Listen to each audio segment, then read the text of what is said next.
right. Hey, welcome to the show. We're back. How you doing, Rodney? I'm good, man. What's going Hey, on? nothing too much. Nothing too much. Just chilling. It's been somewhat stressful and then relaxing 2 weeks since the last time we've been on. Had a bunch of Yes. fun stuff to do at work, proposals and such, but got through all that. Took a couple of days off to gather myself, and now here to talk some fun fantasy football stuff. We've been, yeah, Well, I was glad to have you back for the after that hiatus that you had from the R and J. But I held it down for you because that's what friends do. That's what brothers do. So, I'm glad to be back, man. Glad to be back on, man. I been back on about what a week or two yeah, now. So we back, man. And we got a good show for y'all. So we got a couple of different topics, different type of leagues. We got some sports yeah. news going on. So, you know, just gonna do what we normally do. First of all, we need you to go ahead and go ahead and subscribe to the page, like the Instagram page. Follow us on Facebook, Instagram, everything. Just if you Yeah. find us, follow us. Hit that Um, subscribe button. we also have um Yeah, a website, so you can follow us at rnjfantasyfootball.com yeah. now. So go over there, see what you like, and let us know. Comment on everything. We always come back and talk to you. So hey, everything's moving fast, man. It's going good though. Um, but we can go ahead and start with these leagues. All right. We got a few different leagues. So we can go ahead and jump in on your standard versus your PPR Well, league type of yeah. thing. We got we've been promising the audience for since we started this season that we do sort of a fantasy football 101, and so we the last couple of weeks started looking at a few kinds of drafts, and so what you'll see right now displayed on the screen is a few different styles. We have redraft leagues. You got your keeper leagues, dynasty leagues, and your daily fantasy leagues. Those are like the different, your basic different types of leagues. It's not an exhaustive list, but it's a pretty good start. If you're new to fantasy football, then this will give you a very good introduction as to the kind of leagues you might accept. Those are just a few of the basic get-ups. And then there's some modifications, I think, what you were referring to before. We'll show those as well. But, Yeah. starting off, redraft leagues. Yes. What a redraft league basically is, every season you go in, you redraft. Pretty much you start from scratch, and it's formally in the snake draft every year. So Yeah, I like redraft leagues. I do all my leagues in redraft. I think it's better because if you had a bad team right. last year, you can change it this year. You- So that's pretty much, in a sense, like if you did do too well last year and you didn't get the quarterback or the receiver that you wanted, you have that option this year to pretty much try to change that. And I mean, I'd rather do redraft leagues all over every year, yeah. so I'm good with that. I, So how about you? well, I have an affinity to keeper leagues because the first league that we started, and one of the oldest ones that we played in together was it started as a keeper league. However, it's transitioned to a redraft league, and I like the redraft because, like you said, hey, if 2019 wasn't your year, you can start 2020 fresh and anew, and that person that won the league also has to start over. So it's kind of just hits the reset button. So Exactly. it's not the one thing about the keeper league that we had, and in our keeper league, we previously could keep I think 3 players. It depends on how the keeper league is Yeah. set up, or how many keepers. Sometimes people just keep one keeper. Sometimes it's multiple ones. But the way we had it at 3, and basically back in those days, if this name means anything to you, I had LaDainian Tomlinson on my squad, and that basically just meant every year that there was a floor as to how bad my teams could be because I had the best running back out there. Yeah. And then other people had Drew Brees. And so, in those days, you knew, okay, this guy already has a leg up on the competition. And so redrafts, keepers, I like them both. I think if I had to pick, if I could only choose one, it would be the redraft league. But I still kind of like the keeper leagues. I mean, I had my thing with keepers because I know when I originally joined St. Mark, it was a keeper, and I kept Breeze, and a lot of people didn't know about Jimmy Graham at the time. So when I drafted Jimmy Graham, a lot of people was like, "Who is Jimmy Graham?" But when he started doing work, I kept Jimmy Graham. And I caught a lot of flack for, okay, you're keeping the best quarterback. You're keeping the best tight end at the time. So it's like, to me, it's no fun in that. I feel like people keep McCaffrey every year because of the fact of what McCaffrey gives for you. So to me, I think if you make it just a redraft league where everybody gets an opportunity to get that Lamar, that Pat Mahomes, and that CMC, it makes it better for the league, and people actually enjoy coming back. Yeah. Like keeper leagues, to me, it drives people away just a tad. It can be if you have a terrible team. But one thing about the keeper league that was a thing is when you have people drop out of a league and you bring in new folks and this is your team, and they're like, who are these guys that you got from the beginning? So it can be something. Now we have our first comment. Nita, thank you for watching. You're always one of our most loyal fans. So welcome. You'll have a lot of opportunity to jump on your boy Rodney because he's gonna say something. Keep it with we had our redraft leagues, keeper leagues, dynasty leagues. Dynasty leagues is like a keeper league on steroids. Basically, you keep your whole team just about. Sometimes there's a few players to go to free agency, but whoever you had Dynasty, to me, it's the closest thing to actual football as you're going to get. Some of these Dynasty leagues I've seen have been explosive, like literally like having 32 teams, just like they were the NFL. It's because you're keeping all your players. The only thing you really draft year to year are the rookies that come out. So just like the NFL does, you just add new players to your teams and maybe some free agents that were left that no one decided to hold on to or just weren't available. Well, the Dynasty League pretty much it makes you think about the future more than the present in a sense, because you have to think. It's like in a regular NFL, you have to think about the future quarterback in the league instead of that older quarterback that's a 35, 36-year-old. So you won't trade your rookie pick for an older quarterback in that league. It's just not gonna happen. So that's the difference in that. And the thing is, I have never played in Dynasty League. I don't think I ever will, because it's just not my type of league. But it sounds like it's ran like a regular team. And a lot of people, they trade draft picks in rounds for players, which is extremely crazy to hear. I'm going to trade you a third round for this player. No. I can't do that. I like the concept. I haven't played in one either to this point. But I was actually looking into some dynasty leagues this off season, and I think I'm gonna take that leap maybe next year. Especially with COVID, I ain't trying to do it this year.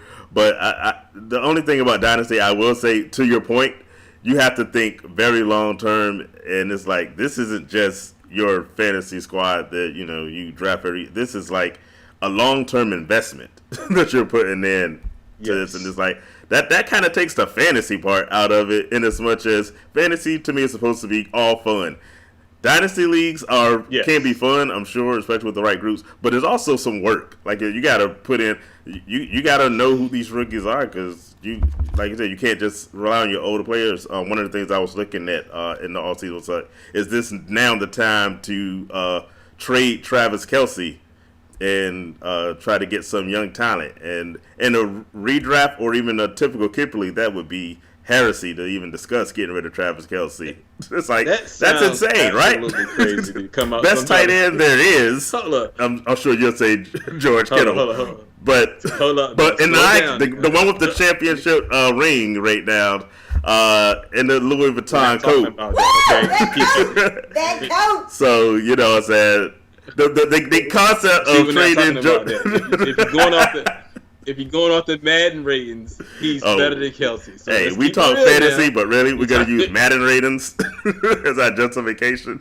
I'm just saying. I mean, right. here's one. Hey, a lot of people have. I tell you like this. I would be happy to have George Kittle, but this particular story was about Travis Kelce because Travis Kelce's a bit older. So the question is, would you get rid of him? And in a dynasty league, that kind of craziness actually might make sense because you're gonna get a really big trade in return for Travis because Kelce is hot right now. See, but and then you have to say, okay, but I can get these young players. But to me, it's sort of like the NFL. You have to make these considerations. Like, am I trying to compete in 2020 for a championship, or am I gonna be like the Dolphins? It's like, forget this year. I'm planning down the road. I'm trying to get draft picks so I can win a championship in 2024. And that's what goes back to the redraft. That I don't have to make those kind of long-term decisions. I'm trying to win every year, every single year. I'm trying to bring the trophy home. In the dynasty league, not so much. Well, it's like that. It's like, do you trade Kelce for Waller? Straight up. Like, because Waller's a younger tight end. Kelsey's an older tight end. It's like, do you make that trade for the future? To me, I think that's crazy. In a redraft, you don't have to worry about none of that. All you can do is go into your draft Kelsey this year. If he don't do well this year, you move on and get somebody else. Yeah, I care about the here and now, and I'm staying with it, right? Exactly. I think that's crazy, man. Yeah. That's when I can't. So the last one of those types of leagues is the daily fantasy league, and this one I'm an expert in because if you watched our pilot season when we were just trying to figure this thing out, you would know that I stepped into the Dynasty Fantasy. In fact, it was called the Daily Fantasy League of Champions because I'm a champion. Ahem. And so they invited me as one of the champions of Yahoo to come in, and you got to play for free, but you could earn money. So I put in on this daily fantasy league, and I won a whopping $2. So I don't know. I might put that in some stocks and bonds. I might just add it to my savings account. I might just go frivolous and just make it rain. Well, not drizzle. I don't know. Some dew and condensation with my $2.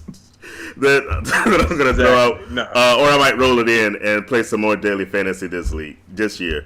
Then Dynasty Daily Fantasy. I keep too many D's. Daily Fantasy is a little bit different from all the other ones we mentioned before because every week you have a different team. You have to draft. It's like if you love drafting, you'll love Daily Fantasy because you're drafting over and over and over again, and every player has some assigned value of money, basically money. Not real money that you're putting out there, and so you try to build your team based off those limits. And week to week, you can make it. So if you've heard of commercials for like DraftKings and the other one I can't think of that's not DraftKings and Yahoo, where I won $2, then you can do daily fantasy. So you gonna step in that this year? I mean, I think I did that one. I think I did that 1 year. Because like when you win championships in Yahoo, they'll send you invites to those daily leagues. So I did one a couple years.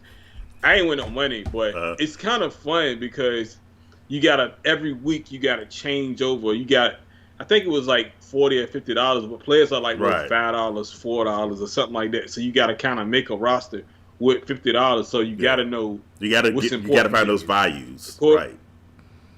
Yeah, you gotta value certain players in a sense.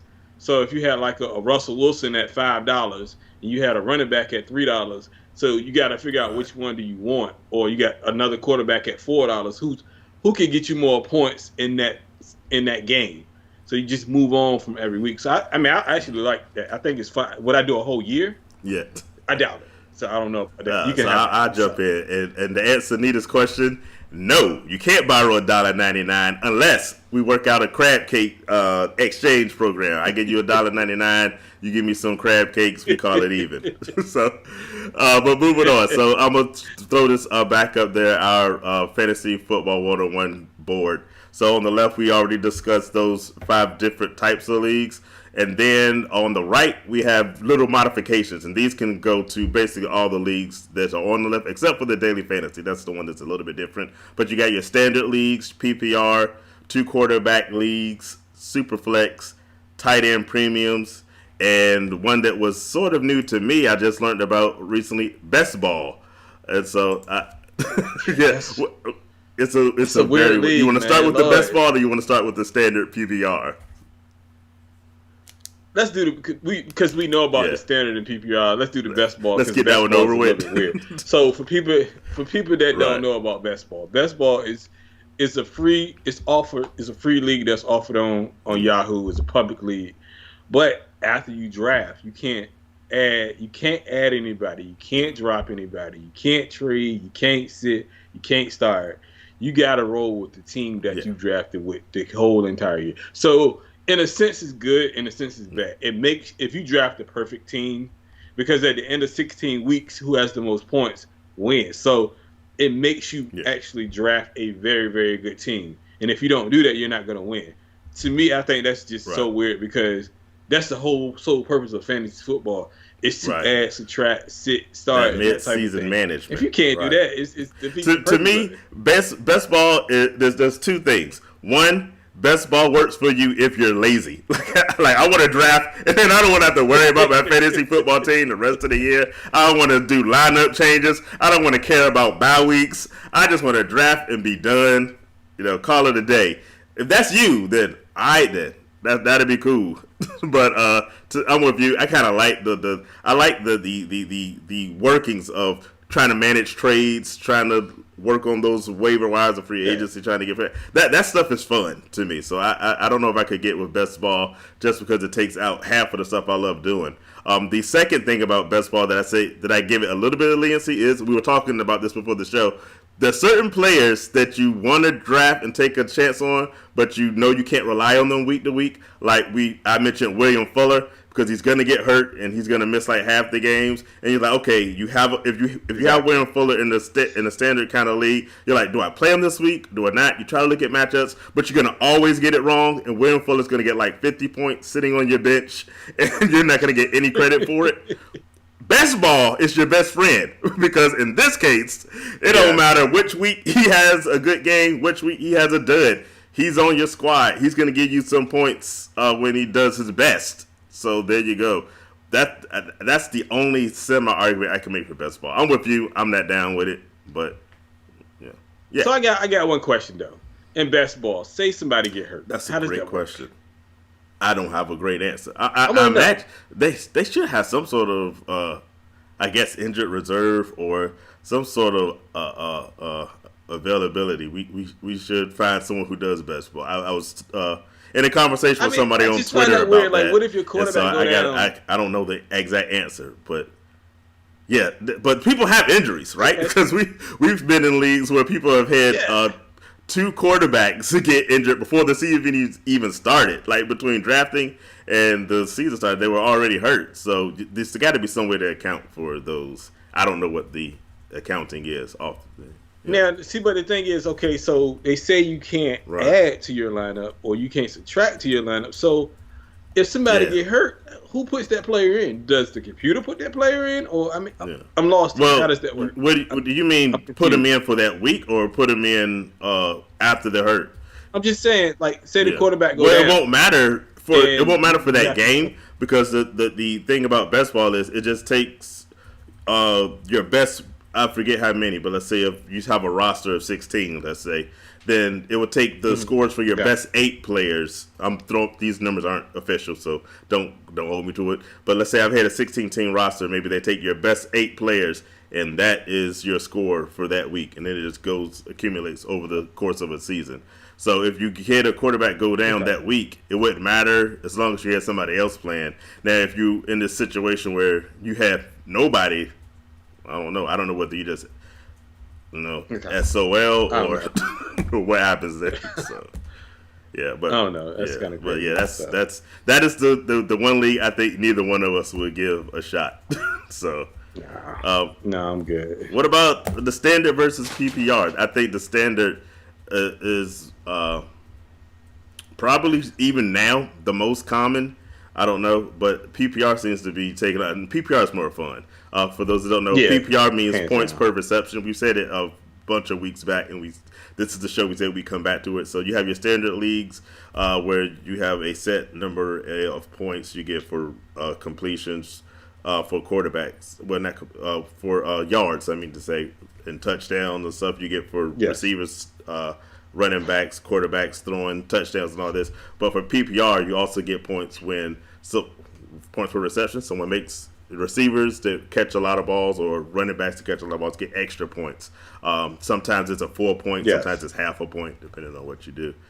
I like PPR. Once I started PPR, I never went back. I don't even want to play in a standard league.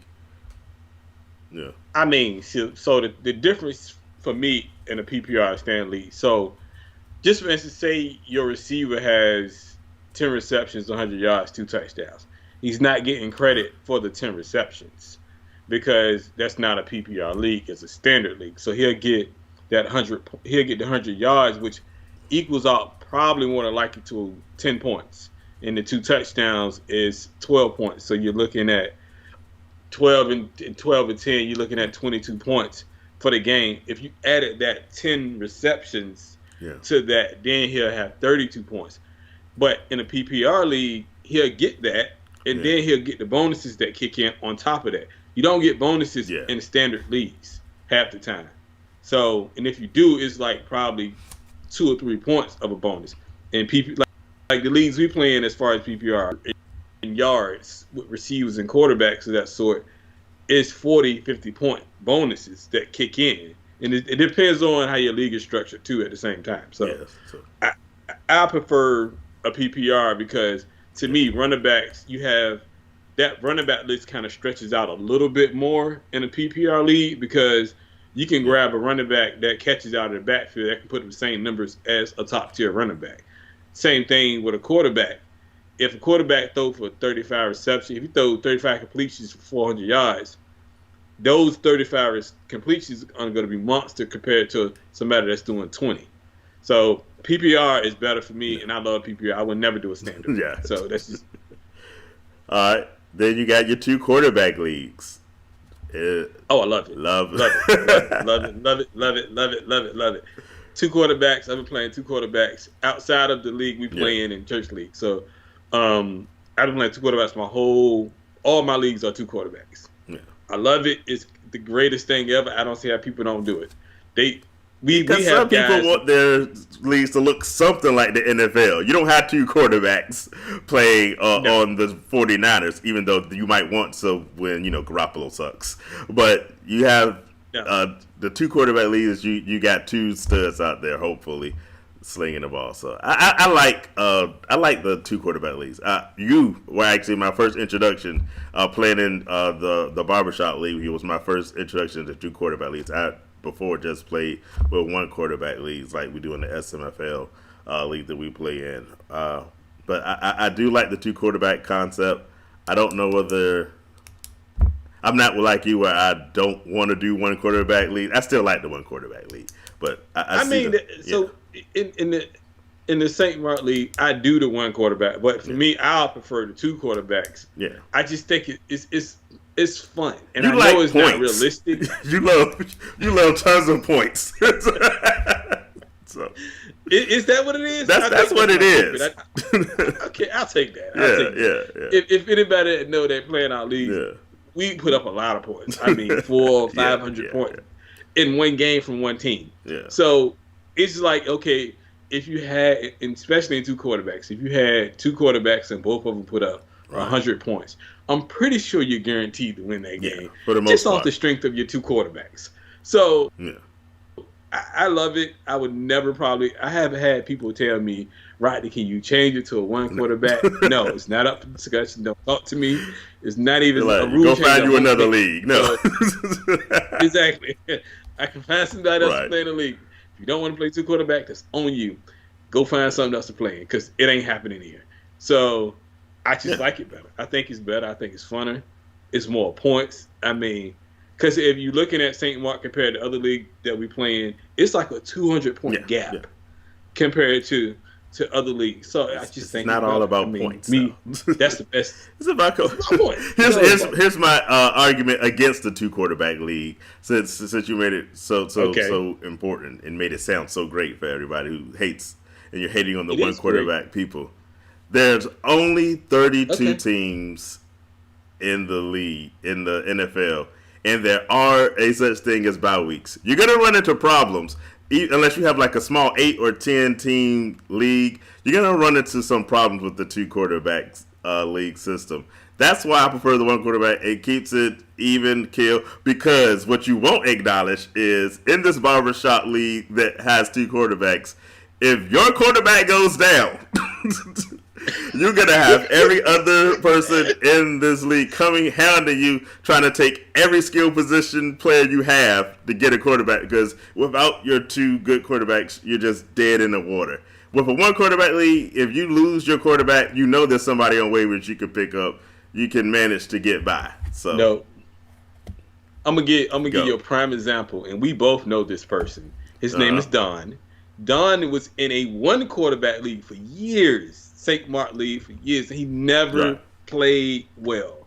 You know when he started playing well? When he went to a 2-quarterback league. You know why? Because it makes you draft a little bit different.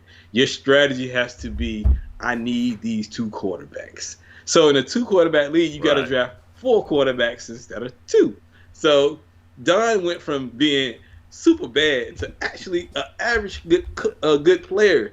And you know you can vouch this because he went from winning games from losing games. Don got better because Don got better. He put into a competition. No, Don got better because he went to he started in the gridiron and then he moved to the big boy league because he knew he wanted more. We have a comment. So someone's asking me, am I having flashbacks? And yes, I am having flashbacks because playing in that 2-quarterback league, I sat and watched my players go down and cry. I've had one. If you were in the policy, I had a quarterback retire on me at the beginning of the season, and so I'm traumatized. So yes, like I said. Stop it, JJ. You did I always do well when he retired. That's what I do. That's why I'm on RJ Fantasy Football Talk, because I can adjust. So you reacted pretty quick. And the thing is, well, in that league you have to, because there's no waiver wire. It's an open flow league. So pretty much when quarterbacks go down, you have to pick up quarterbacks immediately. Or like you said, they're gonna take your best skill players. It's over for you at that point. So hey, I'm just saying. So the next one we have going to our list is the Super Flex. Now, the Super Flex is very much like not much like it can be similar to a 2-quarterback system in as much as you have your quarterback, you have your skill positions players, and then there's a flex spot. Now, a normal flex spot would be you can put in either a running back, a wide receiver, or a tight end. Super Flex is I can do all of those and I can put in a quarterback. So if you're not in a 2-quarterback league, Superflex will allow you to still play with 2 quarterbacks if you wanted to, or you can have that flex option be Christian McCaffrey if you had him, who can put up quarterback numbers. So it's basically Christian. That's a bad example because Christian McCaffrey should be in your starting lineup anyway. He shouldn't be in the flex spot. But my point is, you can put that flex spot could be any baller that you want to put in there. So Superflex is cool. I play in one Superflex league. So that's basically it's a 2-quarterback league, right? So in a sense, you can make it a 2-quarterback system league, in a sense, but you can run him in a flex position too. So like Taysom Hill, you mean from New Orleans? Correct me if I'm wrong. Yeah, you can run him in that slot because he plays quarterback sometimes, so he can get you points in many different ways, but he also can get you points as a quarterback. So he would be a great example for that league, for a Superflex league, because he does it multiple ways. So that might be a league, honestly, I could probably see myself playing in. I wouldn't turn my leagues into a Superflex league, but that definitely could be something that I probably could do, like to add to the number of leagues I play already, which is about 5. So I don't think I need many more after that. So, but who knows down the line. So but it's not a bad league though. I think that would be good for some people. Now I have one question for you. As as a vet playing fantasy football, what league would you? Somebody coming in brand new, what league would you have them play in first if they were freshly new to fantasy? This is your first time in. I'm saying get in a redraft league that is PPR, and then I say that's it. Keep it simple. For the simplest would be keep a redraft league with standard, but you don't want to play in the standard league. That's the one part I agree with you on. Points being awesome, and going back to the differences, PPR makes a player. I'm going to go back a few years, like Danny Amendola into a stud where you would normally have not drafted a Danny Amendola, but he picks up reception after reception. He may only have 50 yards, but he had 10 receptions getting that 50 yards. And so players like that stand out for a PPR league. And so it basically just opens up your possibilities. With a standard league, I find it a tad bit confining, where certain players are going to sit on the waiver wire where you could pick them up in PPR. So I would say redraft PPR just to get your feet wet, and then try some of these other leagues after that. So you wouldn't start them in a keeper league, so they because you don't know what you're doing. So I wouldn't want you to have. Well, depending on how quick you learn. Let me say it like this, because if you're starting with a keeper league. At the beginning, if your first stand is a new league, keeper league is no different than a redraft. It's not really the keeper doesn't kick in until the end of the year. So maybe by the end of the year, you have enough knowledge and you can say, okay, well, I know I like these players, but I would just start you up for a redraft just so you can, one, see if you even like it, because you're going to mess up somebody's keeper league if you go in that 1 year and then you jump out. And then you're just left with, they're going to be left with some horrible team that you abandoned. And that's the same thing for dynasty leagues. Make sure you like it before you jump into a keeper league or a dynasty league. Okay, and I got a question for you. So we're talking about all these different leagues, right? So I say a free-flowing league. When I say a free-flowing league, no waiver wire, unlimited pickups, of that nature. Now, I prefer that over a structured waiver wire. You have a certain amount of pickups you can do. If I was freshly starting in something, say you had a guy that wanted to join, would you start him in a free-flowing league, or would you start him in a more restricted? Go more restricted. We play in a combination. One of the leagues that Rodney likes the most are these free-flowing leagues where you can do this, like the Wild West, basically. Anything goes. And the other SMFL league that we talked about is more structured. In fact, it used to be even more structured, where you have we didn't talk waivers and free agency a whole lot today, but basically you have there's only so many teams, so there's always some players that aren't on a team. And so how do you get those players if you want them? If you have an injury or you just see somebody doing well, you want to pick them up. Well, the waiver wire system that is the more restricted way of doing it, you can set it up where everybody doesn't have a shot to get them. Let's say, for instance, it can be ranked where the worst performing teams have the first shot at getting players off waiver wires. So in that case, if I was in 10th place, the first team person has to wait for everybody else to make their acquisitions.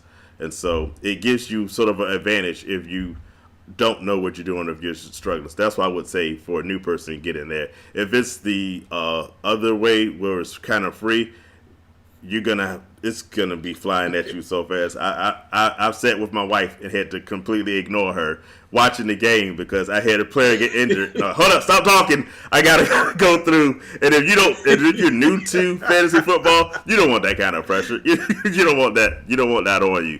So give yourself a chance to learn. Before you respond, I got a question about PPR in case you missed it. Viewers, then PPR was points per reception. So it just gives you an amount of points. Sometimes it's a full point, sometimes it's half a point based off what you get. So what would you recommend for this new person? So I would recommend I'm a free flowing guy. So, but we had a guy that left St. Mark's free throw league, and he didn't do well. Yeah. He actually didn't win a game. I think the problem with him was you know who I'm talking about. The problem with he didn't pay with free flowing. You have to pay attention because with a free flowing league, you have to be.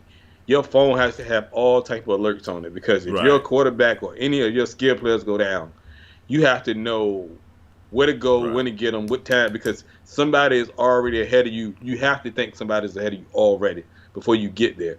So for me, it would be more of a restriction league for you if it's a new guy. Because I started in a free flowing league, and that's why I said you'll learn. Yeah, you'll learn really fast, or you'll sink. Yeah. So because I remember my first year ever playing fantasy football is when Tom Brady got hurt against Kansas City in Week 1. And I think that was the worst thing ever for me because I had T.O., I had like a bunch of big name receivers, and I had to trade my big name receiver and tight end to get a half decent quarterback. So I think I went 2-10 that year. I think it was probably the worst season I had outside of I had in St. Mark that year, but I think that was the worst one. And it makes you learn quicker a little bit than a restriction league. I think restriction league holds players back a little bit because I think playing in a free flowing league, it makes you a whole lot better. Not to keep using Don, but I think Don got better in a free flowing league because kind of the handcuffs was off a little bit, if that makes sense. So, I would say restriction, but after a couple years in restriction, you might want to go into a free flowing league to kind of once you get your feet wet. If you're the exact opposite of the best ball player we talked about before, because for to be in that kind of league, you're investing your time. So if you want to be the lazy person that just drafts and be done with it, that ain't for you. The last one we have to talk about is the tight end premium, and no, not going to spend a lot of time on that one. Tight end premium is just what it sounds like. Tight ends get premium points. So, while a wide receiver might get a point for a reception, tight ends will get maybe a point and a half or more. So it just basically puts extra value on the tight end spot. So a guy like a Travis Kelce or George Kittle would go super high in that league. Before maybe even definitely. I don't know. I was gonna say maybe even before a Michael Thomas. Maybe not that high. That's still high, but you get the point. You're gonna get extra value for your tight end, so you're gonna pay a lot more attention to that spot than you would. Yeah, I agree with that. Well, that's our 101. So that's unless you got something to add, that's all the stuff. That's all the information. That's all I got on that. That's all the information on different types of leagues. This isn't going to be our last fantasy football 101 course, if you will. We're going to have other segments throughout the off season where we'll probably bring this back up and talk about different aspects. So if you're new to fantasy football, we'll let you know what you need to know. But there's been a lot of news in the NFL. I know who we want to get to. Oh my gosh. So where do you want to start with? I want to start. It's obviously there's a couple of big owners, 2 owners that came out doing some stuff. Okay. I thought that's where you wanted to go. I was ready. No, we're gonna hold off on that a little bit. I want to start with the NFL and the no preseason games and what does that mean for fantasy drafts as far as drafting rookies this year. Now I know. With preseason games, you actually get to see how productive they may be in a season. But I think with no preseason games, I think that affects the rookies a bit more than people think. Me personally, I'm staying away from rookies this year because you just don't know what you're getting from them. And I think it's good and bad for the preseason not being. I think the preseason not having games, you don't get those injuries. Right. So you go into a season where you have all your players healthy.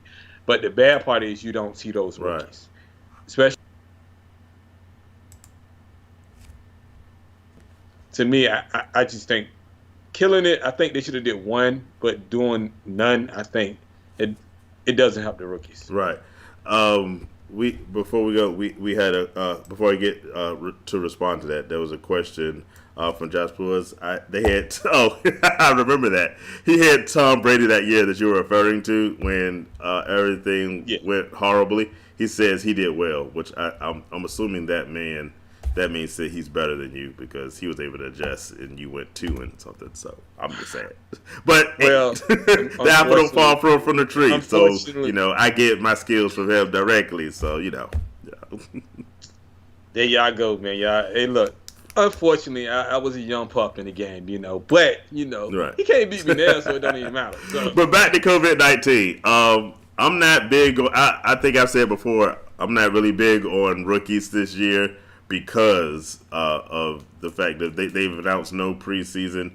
They're gonna have the roster reduced to 80 players instead of the typical 90. Yep. A whole lot of other rules they're putting in for good safety measures they're putting in. But I think more than anyone else, it's gonna affect rookies and it's gonna affect players that switch to different teams.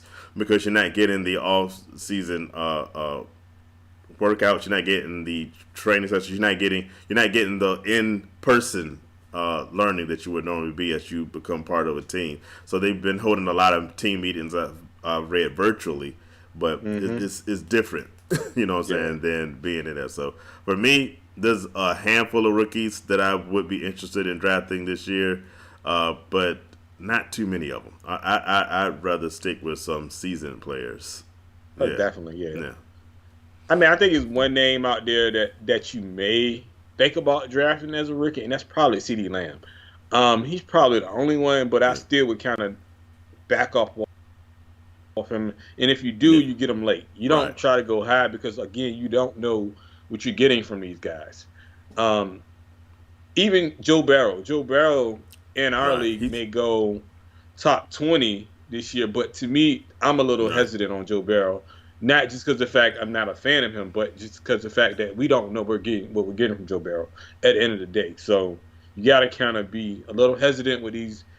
It's just that 4 games, no preseason, and you just don't know what you're going to get. It's just kind of scary for me, man, honestly. So I don't know. I can't do it. I ain't drafting none at all. So. No, I say this. I mean, I get some rookies later in the draft.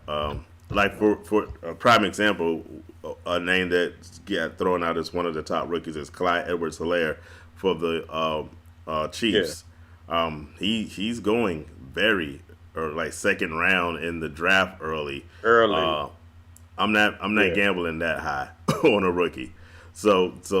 No. Other rookies that I can get later, I'm willing to take that move. I don't know how late you get a CeeDee Lamb, but I think there's gonna be a lot of wide receivers that go before him. So yeah, I'm be more willing to take a gamble on somebody like that. Or if I'm looking, I think Jonathan Taylor will probably go really high. I think so. Well, higher than a lot of other, but. I can't remember his average draft position right now, but I think he might go closer to where I'd want to go. But he even still might be. I'm thinking too high for me. I can't think of any. Now, who you feel like has the bigger adjustment though between the skill players, the receivers, quarterbacks, running backs? Being that you have no preseason games, who has the bigger adjustment going into the regular season, and who can do it? The wide receivers or the running backs or quarterbacks? Who do you feel? Well, if I got to pick the worst adjustment, it's probably going to be for the quarterbacks. As a fantasy owner, I probably don't care as much just because there's not too many rookie quarterbacks you hopefully thinking about drafting anyway, unless it's a dynasty league, in which case you don't even care because you're not even putting them into play right now. But for a redraft, I would say quarterback is probably your worst spot, followed by running backs. I think your wide receivers probably are going to have the easiest adjustment out of everybody out there. Yeah. I mean, they just running routes, so it ain't like they. Yeah.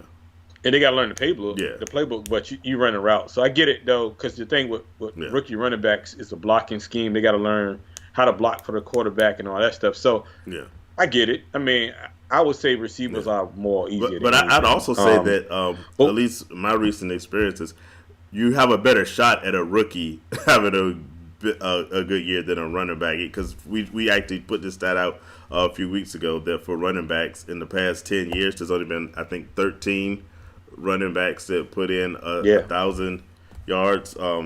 Jasper agrees that running backs are going to have a very hard time with their going to. So yeah, I if I'm going to gamble on a rookie, I probably gamble on a wide receiver earlier than anybody else. Yeah. Oh yeah, definitely. Then we got another topic that's been heavy.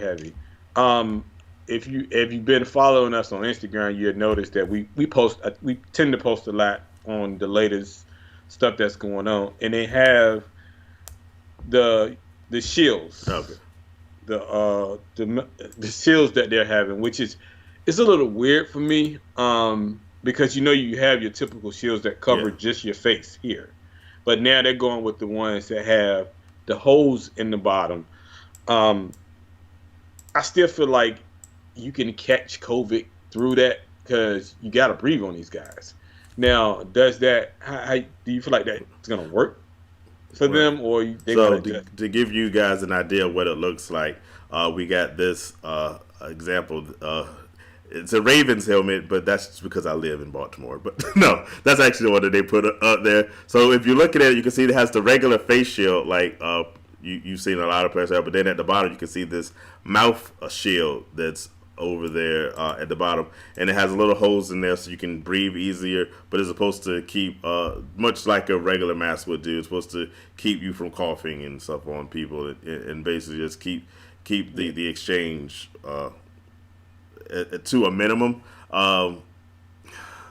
One thing about they haven't had a chance to really. They said they had players try them out, prototypes such, but they won't really get a good chance to see how this works until players start reporting at the end of this month for training camps. And even then, it's going to be limited basis because they're not going to start off with helmet activities. So it's going to be some while before they can get an idea of how these are going to function. But I have read that some players are already like, yeah, I'm not feeling that. JJ Watt in particular, I remember talking about if he has to wear a mask, he might not even play. So I don't know whether this mouth shield qualifies as mask, so whether he want to play. But the people were saying that they've played with the face shield alone before, and they didn't like it because it gets hard to breathe underneath, and that's when you have your whole mouth open. They said it's still difficult to breathe because you get condensation and humidity that builds up underneath the face shield, and so when you add this mouthpiece to it, it's gonna make that problem worse. Well, they say they tested it, and they say no, these work great if you believe that. But if someone said they were having a problem with a regular face shield and you add more plastic to it, I'm not buying that they have some sort of miracle technology. So I think players they get into their habit. They have their system, their routines they like to keep, and I can see this becoming a problem where players say, no, I don't want to play with this.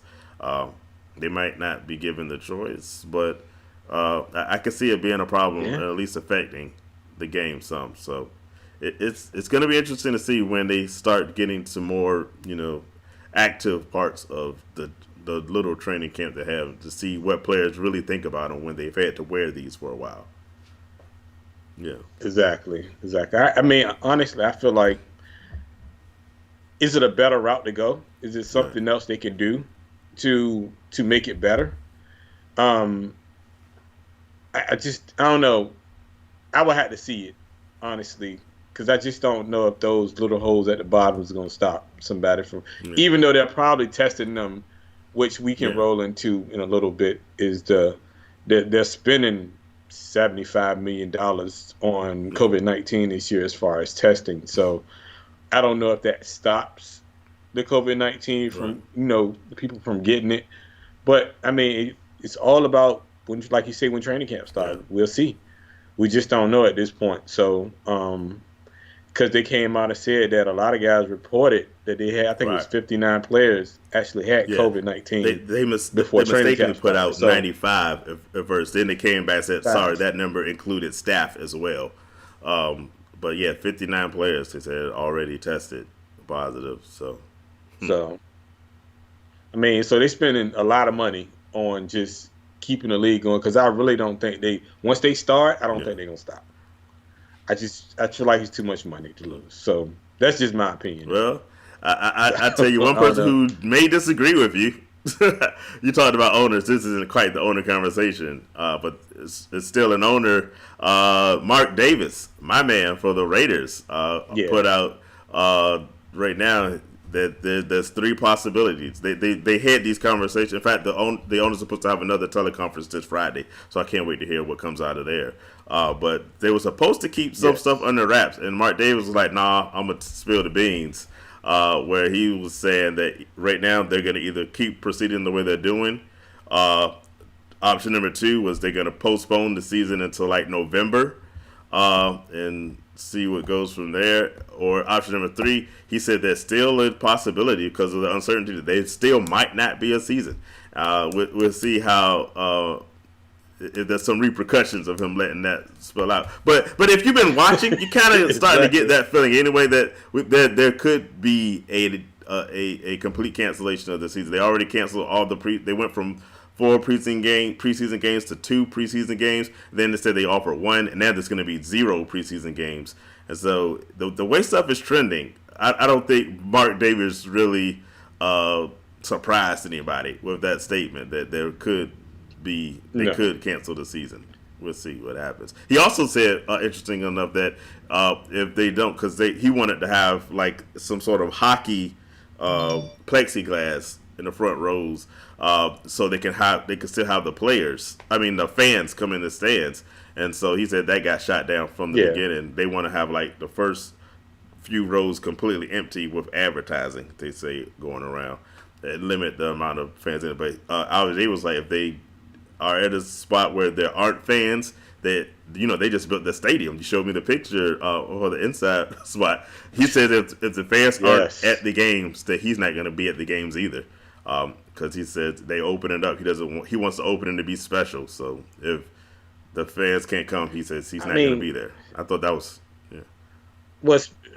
Speaking of that, because I read today that they're saying that fans have to wear masks. Mandatory to wear masks while you're in the stadium. So, and just hopping on what you said, they're doing the first 6 to 8 rows of every stadium going around the stadium, and they're doing advertisement. Then they're gonna say mask after that. So there's a lot of states that are not doing it. I know California is one of them. New York is another one. So it's places like that, the Jets, the Giants, the 49ers, those 3 teams have already said that they're not going to have any fans unless something just changed overnight. I don't see it happening.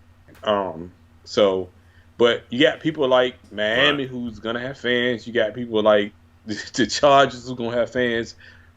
They have to because they're building new stadium. Chargers. Don't nobody come see them anyway. So they got it. Just like the Raiders, they built a brand new stadium, and I think they're going to come around to having people in there. I'm not going to be there, but, I just feel like people are actually going to be there. The Rams also with a new stadium, and they also put out a statement saying that they're going to have no fans, or there's going to be very limited fans, if any. And the Falcons, I was reading, for my people down there in Georgia watching the show, the Falcons said they're going to have no more than like 10 to 20,000 fans if they allow fans inside. So everyone's going to be. So in fact, they actually a few teams I was reading put out letters to ticket season holders asking basically if they want to opt out of their season tickets this year because people not wanting to be in that. Because I'm with you. I'm not going to a stadium. Especially having to wear the mask the whole time during the game. It doesn't seem worth it to me. We got a couple of comments. Nita, I guess maybe she's watching Premier League, or so she said she saw soccer, and the soccer players right that they weren't playing. But I guess it's a little bit different. I'm assuming you're watching like European soccer or football, as they call it, games, and they've. I'm not going to get political with it, but they've handled their COVID situation a lot better than what's been handled here. Than ours. Just on pure numbers, not on politics, just on numbers. That there's a whole I think it's a little bit of a different situation. And Jasper Lewis, my father, also has a comment. He says linemen, exactly. He's making the point. We said that linemen, especially, these are big dudes, are going to have a hard time with that shield, and he says the season will come to an end before time. And it's as fantasy players, we're kind of hoping, I think, the most part that there's, but at the same time, the realization is that they're not giving us a lot of reasons so far to believe there's going to be an actual season. So we'll see what happens. And one more comment from Nita. She says the Falcons must be family.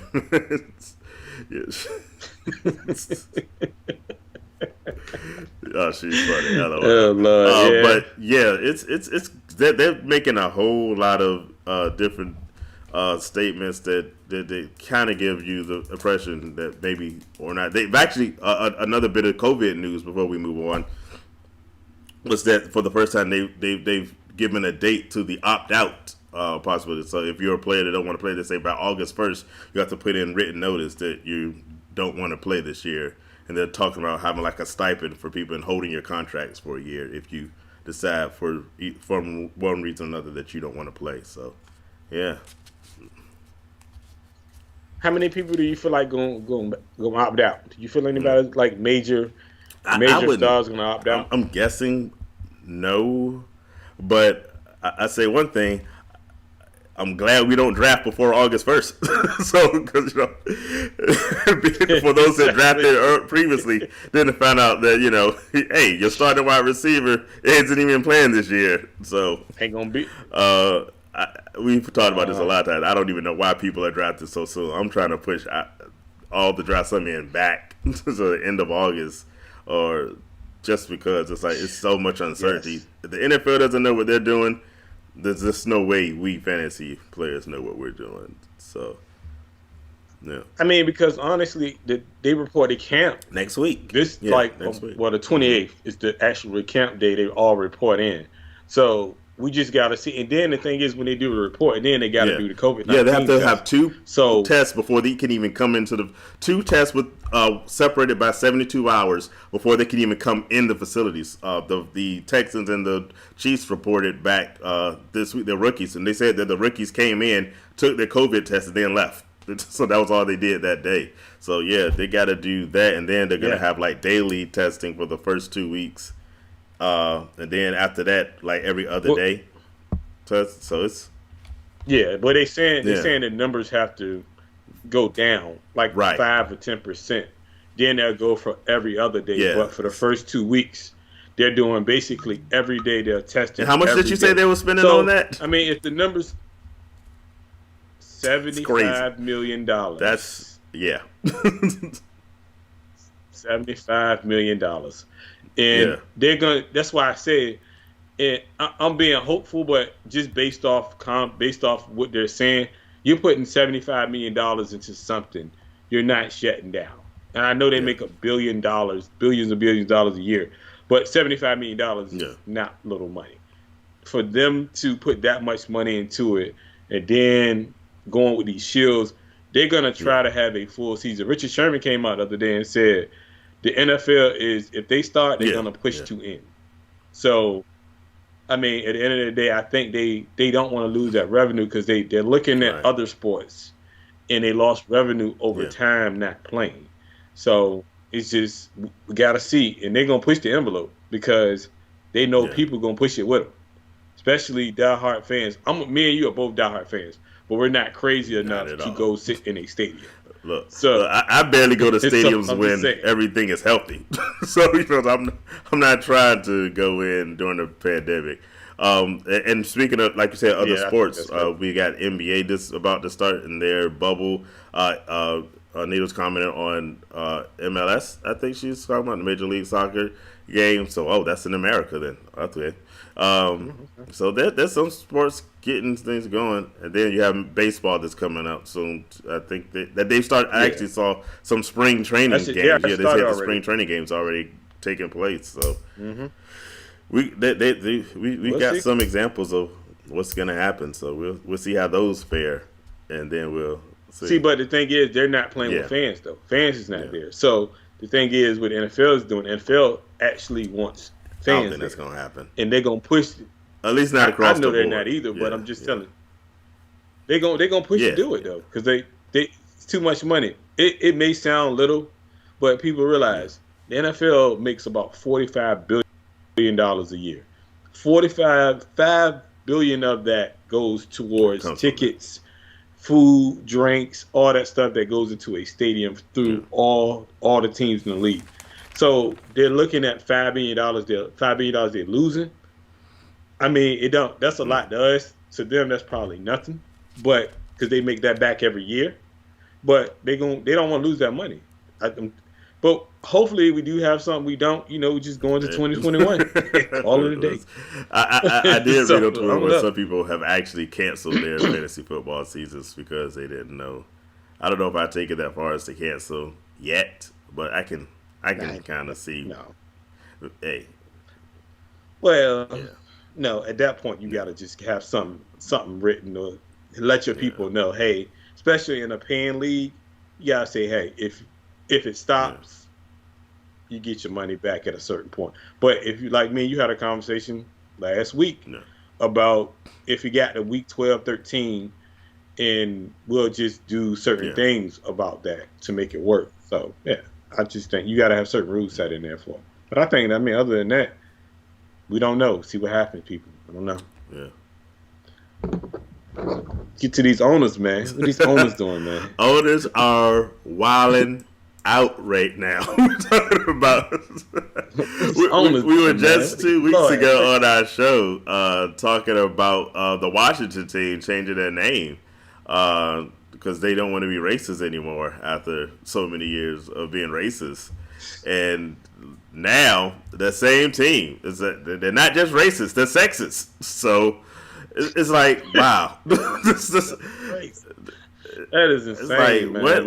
What is happening with Dan Snyder? I don't even understand. But he's not implicated directly in some of the stuff, but he's still tied to it because it's the culture. For those that don't know, there was a story in the Washington Post initially that broke. A couple of writers, Will Hobson and Liz Clark for the Washington Post, put out this. This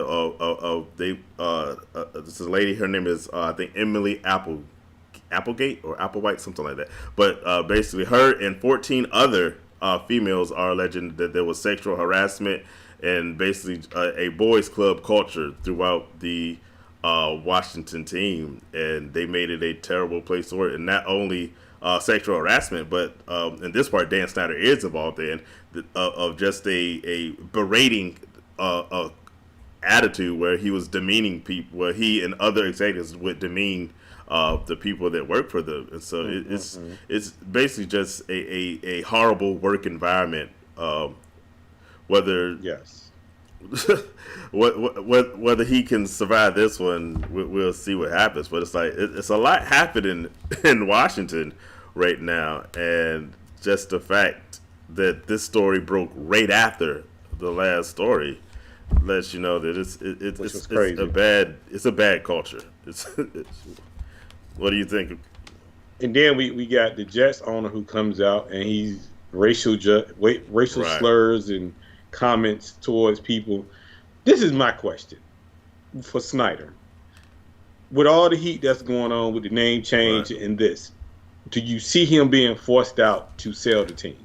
I don't see that happening now, only because, and as I read more about it, this is not like it's new. This is stuff that people have known. I was reading an article, and this was written in like 2018. They talked about how basically, for the lack of a better words, Dan Snyder came in and immediately changed the cheerleader outfits to make them skimpier. And then they put in stuff where they were basically pimping out their cheerleaders, where they had to do these new photo shoots with other men, not people, not photographers, just like people who were invested in the team and high level people coming in, hanging out, and like cheerleaders were encouraged, basically forced to be escorts for some of these guys. And then they had like these booze cruises they had in a situation where there was a car wash where you can get some Washington cheerleaders to wash your car for you and get all soapy. It's like the craziness that came out in the story is stuff that people have known about, they say, for years, and nothing has happened. Maybe now because it's a story and there's going to be lawsuits obviously coming from it. Maybe. Oh yeah. He gets forced out, but I guess my question is, since this has gone on so far, what other owners have similar situations? Like a few years ago, was it Robert Kraft in the Patriots, where he was in the massage parlor and got caught up in that sting, and what happened to him? He paid a little bit of fine. So, I mean, and going back to, like you said, with Woody Johnson, same sort of, we haven't heard the stories quite as bad, if you want to put some sort of degrees on them, but it's still the culture of basically objectifying women and talking about their bodies more so than what's in their minds, and doing it openly. And another thing about Woody Johnson would say he would have meetings at men's only clubs, so the female, and this is a lot of stuff they're saying is more along the lines of his diplomatic responsibilities, more so than as the owner of the Jets. But he would have these meetings where females wouldn't even be allowed to participate because he'd hold them in places that women aren't allowed. And it's just that sexist mentality is still existing today. Anita says how many owners are tied to basically the Jeffrey Epstein type of guys. And so it's just a fact of that. How pervasive is that mentality amongst these NFL owners? It's the only reason I think these guys might still survive, because it's still that boys club, where. Well, I mean, honestly, if you think about the situation in the NBA with Donald Sterling, because this fits the same type of story. Yeah, and they did the right thing by getting him out. Right. Do you think the commissioner comes along with the other owners and say, hey, this doesn't represent what we're trying to put out as a league? We have to get them out. Do you think they agree with that? Because I already know some owners in there that's going to say, nah, we're going to just keep it the way it is. Then you might have one or two that say, like, I already know one that's going to say, nah, we're going to just keep it the way it is. And that's Jerry Jones. Yeah. So I feel like Jerry Jones would be one of those guys that say we're not going to change anything. But it has to be a point to where they have to be held responsible for what they did. So to me, I think both of them need to go and get it. It have to be gone, period. So to me, that's the feel I have on it. I say this. We're going to see, I think, in the next coming month, how big the crack in the dam is, right? Because these stories are just now breaking. And as more and more stuff comes out, not just with those two owners, but with other owners as well. Yeah, I think that's going to determine what sort of movement we see on whether these guys stick around. But just from the stuff I was reading today, I was like, this is something that should have been handled. And I think there was a writer, another Washington Post writer I was reading, Sally Jenkins, who basically says the NFL has to own this because this isn't something that they weren't aware of. And so I think they're going to, what we've been seeing with not just Black Lives Matter, with the racism from Woody Johnson, but with the hashtag Me Too movement, I think it's going to hit both for these owners. And I think what we're seeing now is the public trying to hold those types of people accountable for their actions. And so that's why I think as this dam starts to crack and break, you're probably going to see some movement. Whether they get removed or they get the Robert Kraft slap on the hand fine thing, I hope it's more than that. I'll say that much. I feel like they're going to have to, because you make a prime example, Black Lives Movement, and you have the women's movement. So I think they're going to have to make an example of them to say, everybody else, you can't do this because this is what's going to happen at the end of the day. They have to say, look, especially Snyder. Snyder didn't want to change the name of the Washington team until this money got affected. It was more. until his money got affected, until pressure was put on him. So he didn't want to do that. Now, on top of that, you do this. I feel like if he don't make a change or do something, they're gonna have to get him out. It's gonna be because nobody's going to play for him. Just think about this in a sense. If all the players from the Jets and the Redskins come in and say, "I can't play for this guy," don't want to do it. So what does he do then? That'd be very interesting if we see the players take that kind of stand. I think it definitely can happen. So, like I said, this is a story that just broke. It's going to be interesting to see where the story is by the next time we're on. 2 weeks from now, because I can see more stuff coming out very soon. Man, yeah. Every day you see stuff like, especially because we follow it like that. But every day you see it, it's happening, and they have to be responsible. Someone's got to hold them responsible at some point. Exactly. So, but again, thank you for joining us tonight, y'all. We appreciate you. Before we go, we should do a nice little sign off for 2 guys that are retiring. One guy in particular, Michael Bennett, announced after 11 years that he's retiring. So I just wanted to give a shout out because I know he was a 49. He was not a 49er, but against your 49ers. He was playing for Seattle in those years, winning Super Bowls when your team wasn't. But glad to see him go. So it don't matter. I always liked Michael Bennett just because of the fact of he's one of the guys that's sees beyond football. And so he's been very active as far as social justice. He has a very interesting quote, basically, that comes from Toni Morrison, because he was talking about retirement sort of like a death, but he's looking forward to his rebirth and what he does and basically reimagine what his purpose is going to be after he retires. But he went with this Toni Morrison quote, that freeing yourself was one thing, but claiming ownership of that freed self is another. So I think after a good 11-year career, he's free from that, and it's going to be interesting to see what he does in this next phase as he's right, because I think we're going to hear a lot more. I know he already does he has a book. Definitely. He already has the podcast he does with his wife, who's also very active, and so good him. And then the other retiring guy for the 4th time is Antonio Brown. I don't have as much glowing stuff to say about him because he did the Raiders wrong, and I still hold a grudge. But he's retiring, so he says. But he's got a lot of other issues outside of football. We talked about owners behaving badly. So, we'll see what happens. He said he put a quote out there. It's a risk for him to play, and it's a reward for him to retire. I don't know what that supposed to mean, but I'm just telling you. He was never, and the thing is, just the way he acted in Pittsburgh, and when it finally came out, he was doing this for years, and they kept it under wraps, which was hard to believe, by the way. But I think he's gonna change his mind in the next couple months. Yeah, right. Come back. So I mean, hey, good luck on your next path, brother. Good luck. So I don't know.